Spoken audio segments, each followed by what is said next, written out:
Welcome to the Profitability Leadership Podcast, where we have conversations and share ideas to help you multiply your bottom line with greater ease and fulfillment. I'm your host, Mark Michael Lewis, the Profitability Coach, profitabilityleadership.com.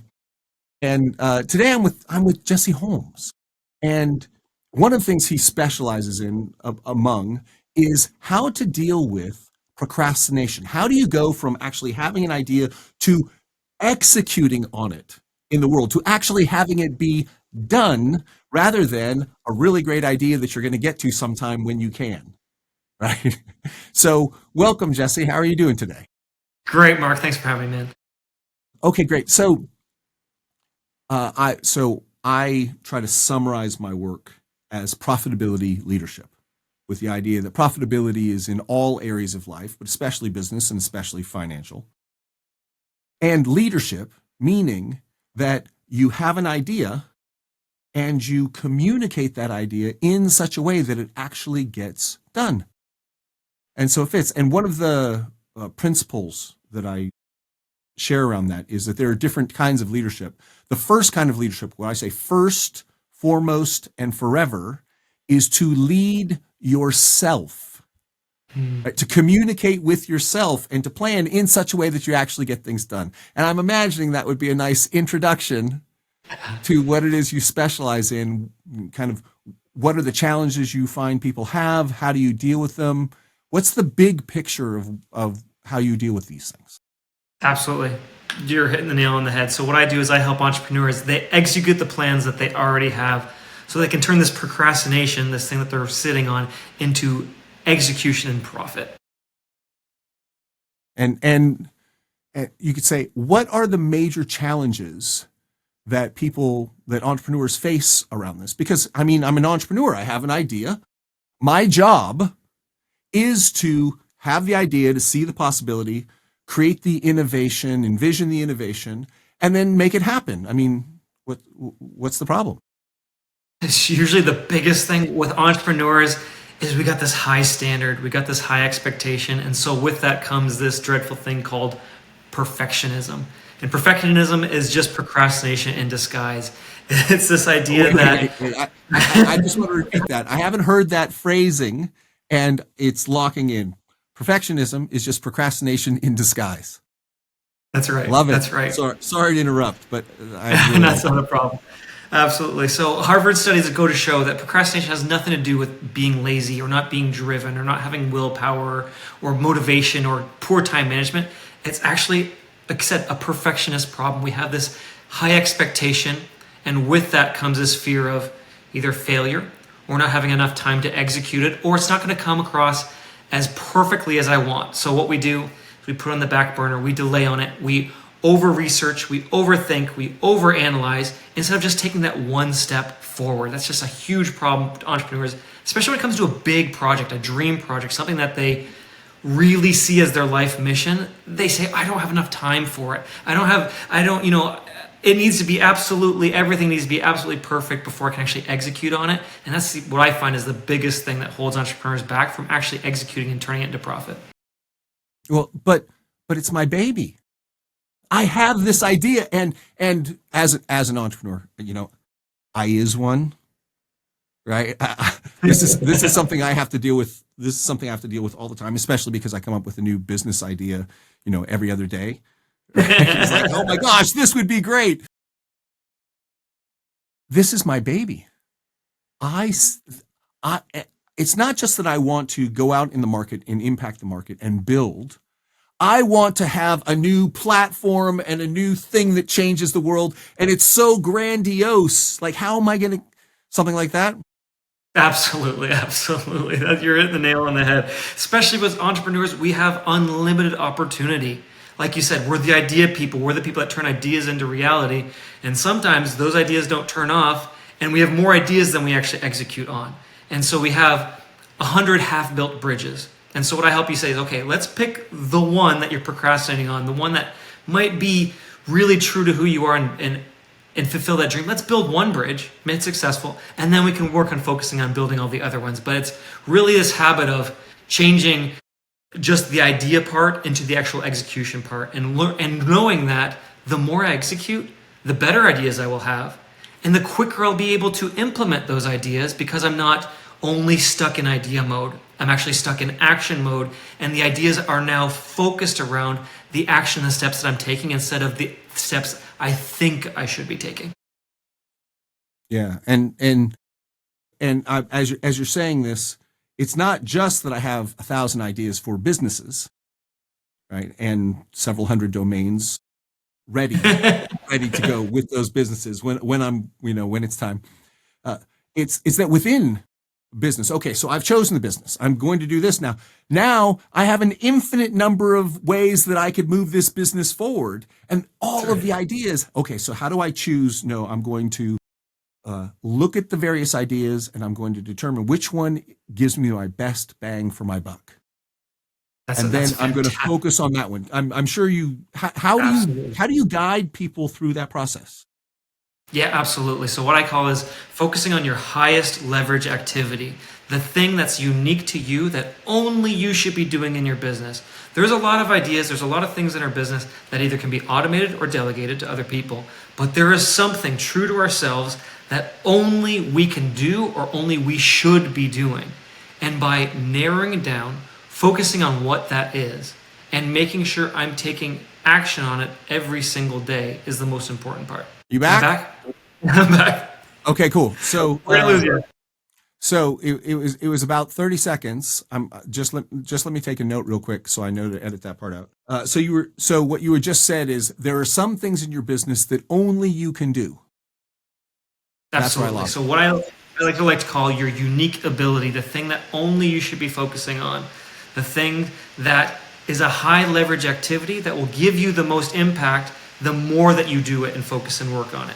So many other things in our business, we get lost in the idea and the things and like, oh, I could do that. I could take that on, which either should have been automated or delegated. And most of my time or my deep time and focus prioritizing should be on that unique ability, that thing that moves the needle most in my business that only I should be working on. Yeah, to the degree that you're successful at that, at prioritizing that, figuring where are the highest leverage pieces, the more successful at that, the more you are only doing the things that only you can do. Absolutely. Okay, cool. Well, so let's say that I found that thing, right? And for that thing, I have a grandiose vision of how perfect it needs to be, and I want to do it, but I don't want to expose it to the world before it's ready. Because what happens if I take a step and it's not the right step, or and it's half baked? I mean, how do you deal with that? That's right. There's the quote I love to quote is, anything worth doing is worth doing poorly. Like, we have this idea that it needs to come across as this perfect thing, but nothing will ever be as perfect as it is in our mind. And the more it gets done, the more perfect it will be. But the less time I spend on actually doing it, the perfection is only in my mind. It's not actually getting done or in the process. Yeah. So absolutely true with myself, but also, I don't how many clients have I worked with? Several hundred clients at this point, more than 10,000 hours, like one-on-one with entrepreneurs. And it's like, oh, they have a perfect vision. And what do they say? That no plan survives contact with the enemy, right? In military, it's like you build a plan, no plan, and I like to say no plan survives contact with reality. Your perfect plan is perfect if the world were to act exactly as you've planned. If everyone does their script right, if physics does its script, if the market does its script, it's just that never ever happens, right? So you have to get started so that you can adapt your plans to reality. And what entrepreneurship is a constant adaptation to that. Okay, so you help people figure out. So at what point do you say I have enough to take a step forward? How how do you could say switch into that lean startup mode where you're going to get a minimum viable product that you can take out to market, whether that market is your team or your producers or your distributors. How do you decide that you've got enough when you have such a big vision? How do you what are the tricks you can use to think through that? That's a fantastic question. In our, especially to a high performing entrepreneur, it's never going to be enough. And if I keep tricking to myself and I need more, I need to learn more, I need to analyze more, I need to research more. Like you said, you can have all the plans, but until it meets reality, you're actually planning too much. You're actually extrapolating too far instead of what's the one thing that I can do today? What's the least amount of time and energy I can focus on the one thing that will help me get one small step closer to my goals? And by focusing on implementing that consistently over time, that's how we can learn to adapt. There is no plan, there is no business plan that I can sit down and think from start to finish. I must actually get into the habit and the practice of implementing on a daily basis, because as time elapses, as I stay consistent, it actually becomes easier to adapt. When it becomes hard to adapt is when I spend hours and hours on the one thing and then it fails. And then I take it personally. And now I'm wiped out and say, how am I supposed to adapt now? I already wiped myself out. Yeah. Okay. So taking the actions forward, uh, it sounds like the sooner you get into action, if the smaller you can make the action, the sooner you get into action, the sooner you get feedback. That's right. And then you can be inspired by, oh, I just learned something, and so I move forward. That's right. That's right. Absolutely. Right. You have to take it day by day and use the failure, the try, the test as feedback to learn more. You either win or you learn. There's no such thing as failure. You only fail if you don't try. And so how do we make it easy to fail small on a consistent basis to make those adaptations quick and easy and painless instead of investing so much time, energy into failing and then wiping out? So the particular business model that I'm really enamored with, that I use all the time, is called The Entrepreneur's Journey by this guy named Alon Braun. And he divides business essentially into four parts, or with each has an in and out, so 8 functions. But the first part is you come up with the innovation, you envision the innovation, and then you put it into a story. You put it into a vision that you can communicate, right? So you could call that the self part. This is the part that happens inside of you, where you come up with the insight and then you bring it to your team, right? You recruit a team and they plan out how you're going to implement this in the world. And then they actually develop the product. Third stage, you develop the product and you test the product, right? Is the product built to spec? Does the product do the trick? And then you take it to the market and you sell it in the market and see what people want. And then you get customer service. And what happens as an entrepreneur is, you could say this is the story of entrepreneurship, the journey of entrepreneurship. You come up with an idea, you express it to the team builds the product, you take it to market, and then you come back. You get feedback from the market so that you can improve the innovation, up-level your story, rebuild, adapt your team, rebuild, take it. And the key is, the more you can do that loop, the more you can get feedback from your market. Did they get what they wanted? Or is there something else that you want now? The more you can do that, the better your innovation is going to fit the market, and therefore the more successful you're going to be. And so it's this iteration. How do I get it out there as fast as possible? Is that kind of what you're saying? Absolutely, absolutely, absolutely. Fail forward fast, fail forward cheap. Make sure that the thing that you're working on doesn't wipe you out. We got to think about consistency and playing the long game. If I'm putting all this energy into my idea, into the team, into the implementation of the idea, just before I get to market, that's where we're going to get bogged down. That's where perfectionism sneaks in and procrastination sneaks in. And how can we, with the perspective of, okay, how can I make sure I make this failure happen quickly and consistently? Because the more times I can fail, the more times I can learn, the more times I can grow. Okay, and again, this is true in terms of, you could say, the big picture of your business. How do you design a product and take it to market and get feedback from the market?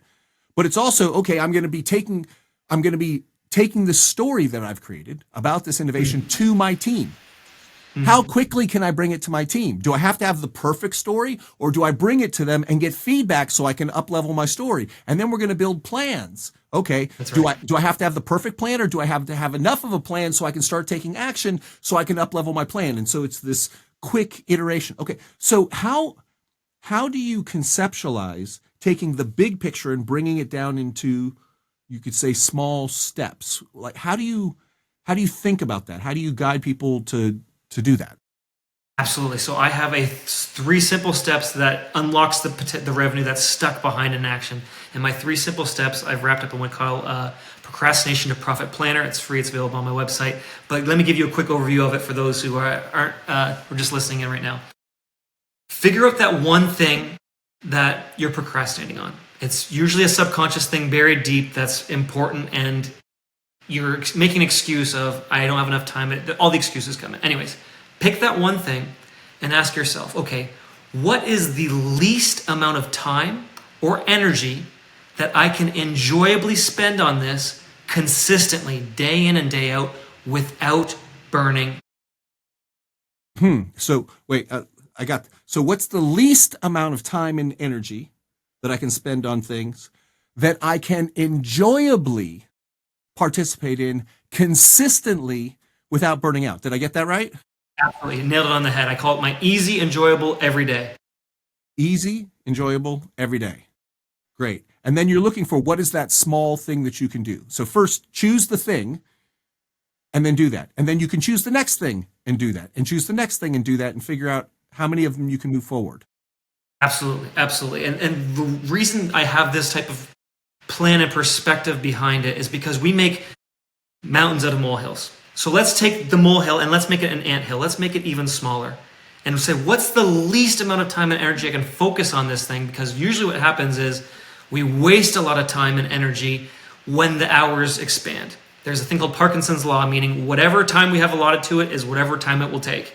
So how can I compress and say, okay, let me just do a few minutes so it's easy, so my brain can overcome that hump, that I can enjoyably spend focused on it over time, consistently, day in and day out. And the more I get into that rhythm of, I have a trigger of, oh, this isn't just a wish list, this is a must do on my to-do list. I spend 5 minutes focused on this, and I do that consistently day in and day out, and I can make that failure, bring it to market as quickly as possible. And as time elapses, I'm going to build this habit of integrating a feedback loop into my life, into my daily routine. And that way, it doesn't just apply to business, it applies to all areas of my life. If I want to grow, if I want to achieve X goal, I run it through this simple framework, and it really helps me hone in and focus on, what are the things that move the needle? What are the things that are compatible with me? And what are the things that I'm building in with the perspective of, I can do this for the long term? It sounds like you're building a muscle, right? So there's That's there's right. there's this particular thing. I like to talk about what I call fish and fishing. You've heard the thing: if you give somebody a fish, you feed them for a day. If you teach them how to fish, you feed them for the rest of their life. So what I like to do is, I like to teach someone how to fish by having them fish and actually get a fish. And so it's kind of what I hear you saying is that you choose the thing that you want to work on, and then you use this process. Mhm. You break it down, you make it easy, you make it fun, you make it something you can be consistent at. What were the three again? Yeah, easy, enjoyable, every day. Yep, you nailed it. Okay.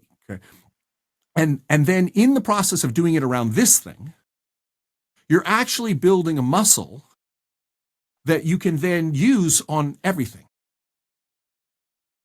Okay, cool. So I like to say, in terms of leadership, that I say leadership is communicating a goal with a path to the goal in such a way that other people willingly and enthusiastically contribute to achieving that goal through that path.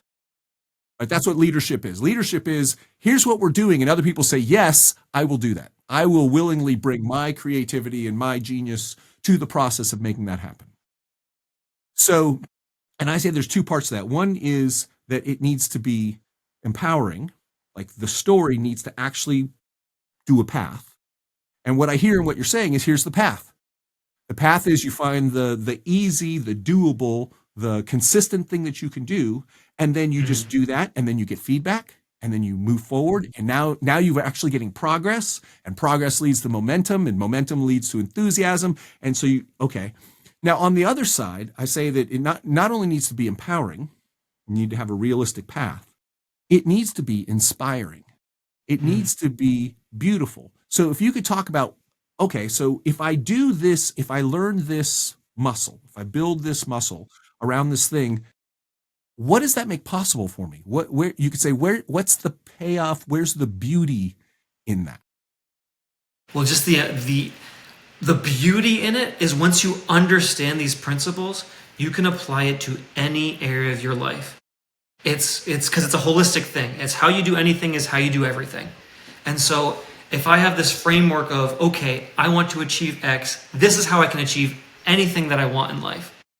All I need to do is find the thing that is easy, comes easy to me, because everything comes naturally to different people, something that's enjoyable to me, because everyone enjoys different things, and something that I can do consistently, and everyone is consistent in different areas. And so when you look at life through that perspective, you can say, wait, I want to do this now. I want to have a better relationship with my wife or with my kids. I want to get better at this hobby or this interest, or I want to grow my business here or there.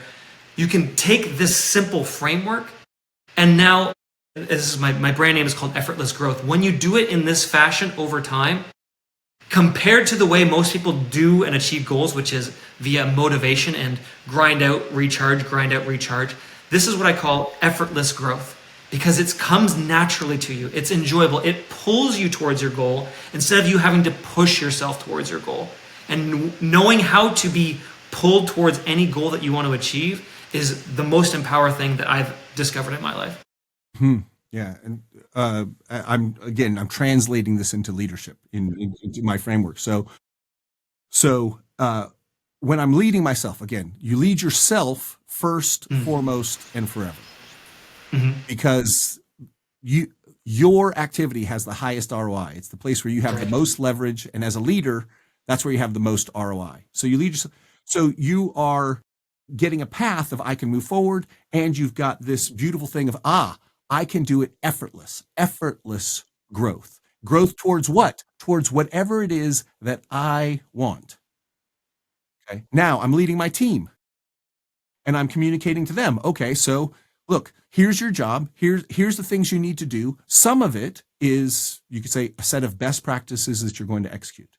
But when you take those best practices out into the world, you're going to find that some of them work better than others in some situations not. So you're going to need to adapt. So you want to say, okay, how can I improve this best practice? How can I take it out there and get this iteration? And the more I do that, the more I will have effortless growth in my position, in my role. I'll contribute more to the company, which gives me all the rewards that you get from the company, including recognition, but also effortless growth. Growth makes us happy. Right? Human beings are designed to take on challenges and succeed. Okay, nice. Okay, so I've chosen among the various things, here's the thing that I'm going to do. Right? I've said this is one of the things. Maybe there's several of them, but I've chosen one. And then I've said, okay, what's the easiest thing that I can do that I can actually do consistently without burning out? Okay, so now I'm in it and I'm moving and I'm growing and I'm building that muscle. Is there anything else that's that core, pretty much it? The core of the principles. That's the core of the principles. And at that point, it's just allowing the habit to take over itself, allowing the automation to pull you. It's the way I build it and how I describe it is just like when you don't brush your teeth that day, things feel off and weird. You can make any habit in the world feel like that. You can make anything that you do, even if it's a big goal or a big dream that you want to accomplish, you can build it into your framework so in tune that when you don't do it, something feels off. Compared to how most people do it, sitting around, oh man, I really need to do it, don't I? It's flipping the script and saying, wow, I didn't do it. And using that internal automation and the habits, that the programming of our subconscious, Once you get those repetitions in consistently, you're automatically getting pulled and drawn towards your perfect path instead of having to get up and grind and try to push yourself towards it. Awesome. Okay, excellent. Now you mentioned that there's a worksheet or a thing that people can use from your site. What was that again? Absolutely. It's called my Procrastination-to-Profit Planner. So basically, it's a fill in the blanks run through of pretty much a little bit of what we've been talking about today, identifying that thing that you're procrastinating on, how to make it easy, how to make it enjoyable, how to make sure you can commit to it every single day. And that's on my website, effortlessgrowth.co. Effortlessgrowth.co. Excellent. Very nice, Jesse. Nice to talk with you. Simple, practical, kick-ass instructions on how to up-level yourself towards effortless growth. Nice. So thank you, Jesse. It's been a pleasure. I'm Mark Michael Lewis of The Profitability Coach, profitabilityleadership.com, and we'll see you in the next podcast. Thanks for having me, Eric. Nice. Beautiful. Feels like we're on the same wavelength with a lot of these things. Yeah. No, I mean, so again, as a coach, I've probably got like 15,000 hours of doing one-on-one coaching, right? Because I've been doing this for 35 years. Nice. Right. And it's like, how do you get people to actually take action? How do you break it down into what is the next step that you're going to take? Right. And how do you and then what's the step after that? And how do you just plan that out? Take small steps, get it done, put it in your calendar, and now you get momentum. And until that point, it's just, there's endless planning. So I love it. Good. I hope that framework made sense for you. I hope you thought it was pretty neat. No, it's straightforward. It's kick-ass. It's very practical. I like it. Nice. Question we talked about in terms of your business and how you're growing your business. Would you like to sit down and talk for 15, 20 minutes, have me go through some nuggets that you might be able to use in terms of how to look across your business and find profit opportunities, or reconnect? Or did you freeze again?